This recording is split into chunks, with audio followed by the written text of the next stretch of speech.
Hey guys, we're doing well today. So yeah, what a game between the Chiefs and Crusaders. The Chiefs have defeated the Crusaders 26 points to 25. I mean, brilliant performance from the Chiefs. Also from the Crusaders, they did pretty well throughout the game as well. But the Chiefs really just stuck in there and got the win over the line. So yeah, no, I mean, in the first half, I'd say the Crusaders did dominate. I'd say mostly within that first half. I mean, they scored a try within the opening 4 minutes through Leicester. A try, I believe, from the right-hand side. I believe it was Mitchell Drummond who passed it out to him.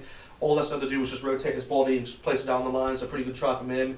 I believe, there was a few penalty kicks, obviously, for Devin McKenzie throughout that period, but more or less, Will Jordan got the second try of the game.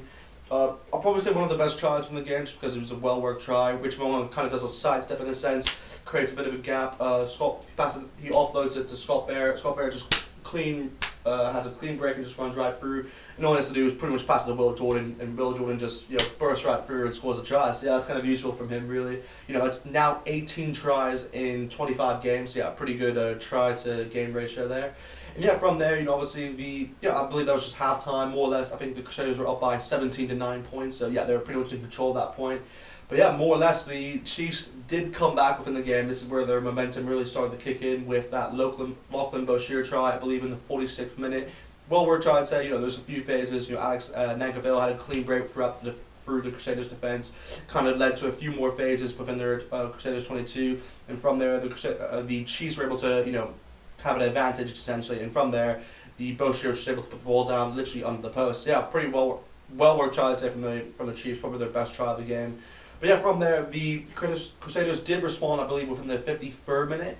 And yeah, of course, who else could it be? Cody Taylor coming off the bench. And of course, from a line-out, they create a maul and they score a try. So yeah, that's just a typical, you could say, Crusaders try there. I believe that's their percentage of tries being scored from a line-out is 62%. So it's just ridiculous that they're able to continue that. But yeah, more or less from there, Crusaders did, you could say, took control back into the game, took more control, you could say, into the side. But yeah, from there, the Chiefs did respond, I'd say 10 minutes later through Jonah Lowe, I believe. And yeah, they had a well-worked try, a few more phases, obviously, pretty much passed it all the way back, to the right-hand side. And Jonah Lowe was able just to literally do a try-saving, well, not a try-saving, but literally on the try line. So pretty, a good try from him overall. Wasn't impressed by him, actually. I thought he wasn't in the game too much, but towards the second half he got more involved, so that was good to see. But yeah, from there, the Crusaders obviously had a penalty kick, and that kind of put them back in the lead. But yeah, McKenzie, he had you could say the final blow within the game with that penalty, I believe, within the 77th minute. And yeah, from there the Crusaders did take advantage, and yeah, all they had to do was really just hold the ball. And yeah, obviously there was that not going to say controversial decision, but the Crusaders did use a captain's referral in the last seconds when the Chiefs did win a penalty. And obviously that was from Aotearoa, so brilliant performance from him, by the way. But yeah, obviously they did lose that, and all they had to do was kick it out. So yeah, brilliant performance from the Chiefs. This really opens up the competition in the sense where I'd say the Crusaders, Chiefs, and Blues still have are still the only three teams, in my opinion, you could play in the final at home.